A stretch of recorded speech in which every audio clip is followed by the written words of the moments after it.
Ya Rabb, forgive me for not being able to do more.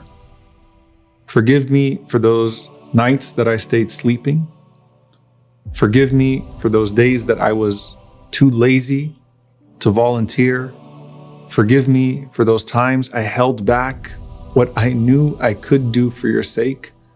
Forgive me for those times I lost my temper, even though I knew that your pleasure was going to be there for me if I would have held it. Forgive me, O Allah, for not doing more. SubhanAllah, one of the things that happens when you connect to Allah subhanahu wa ta'ala the way that you do in these intense seasons is that the relationship becomes more personal. It's not just anymore about reward and punishments. It's a connection to Allah subhanahu wa ta'ala Himself. And just as the greatest gift in paradise is being able to see Him day and night, the greatest gift in this world is to develop a relationship with Him to where your greatest joy becomes His joy and your greatest disappointment becomes when you displease Him.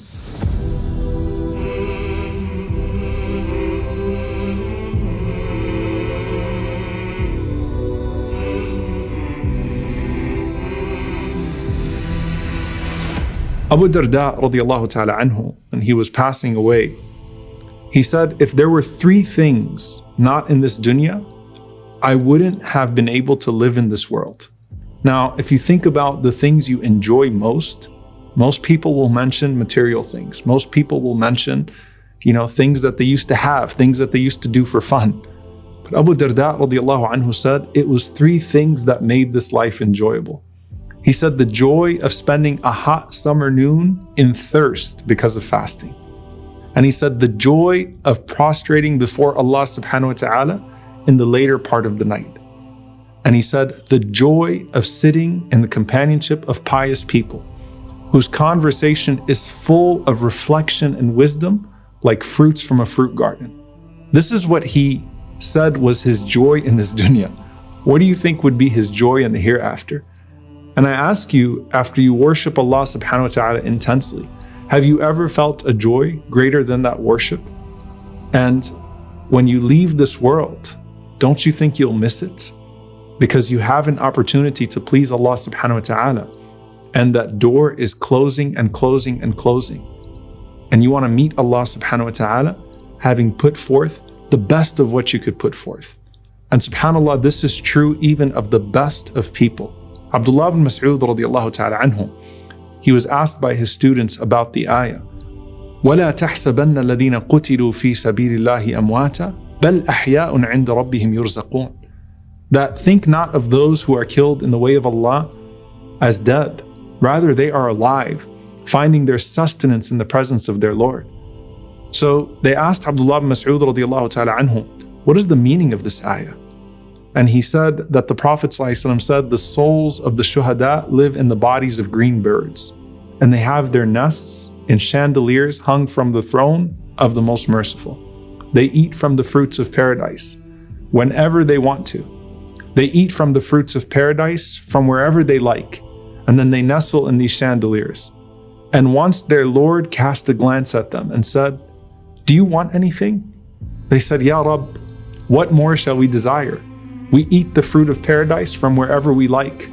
And then Allah subhanahu wa ta'ala asked them again. And when they saw that Allah was persistent in asking them, do you want anything? They said, Ya Rabb, we wish that you could return our souls to our bodies so that we could be slain in your way again and again and again. And when Allah subhanahu wa ta'ala saw that they had no need beyond that, Allah azza wa jalla left them to their joy in heaven. The Prophet ﷺ said, no one who enters paradise would love to return to this world, even if he could have everything on earth. Nothing would make you want to come back from this world. Nothing that could be possessed would make you want to come back. He said, except for the shaheed, the martyr, who would wish to be returned to this world and be slain 10 more times for the sake of Allah subhanahu wa ta'ala, not because they like the blood, not because they like the gore of it, not because they like persecution, not because they like to be killed, but because of what they see of Allah's mercy. Like Allah is so worth it. Allah deserves so much from us.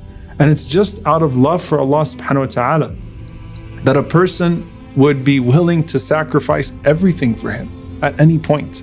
And Rasulullah ﷺ himself, he said, I would love to be a shaheed in Allah's cause and then be resurrected, and again be a shaheed, and then be resurrected, and then again be a shaheed, and then be resurrected, and then again be a shaheed.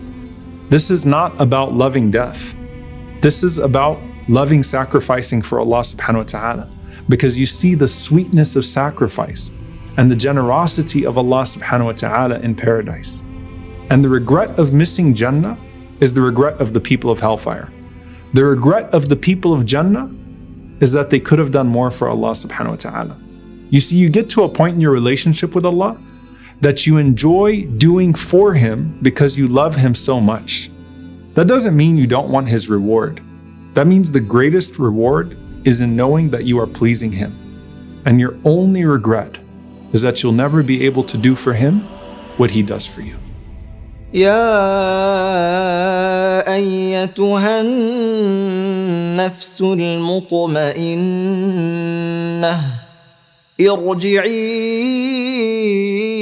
إلى ربك راضية مرضية فادخلي في عبادي وادخلي جنتي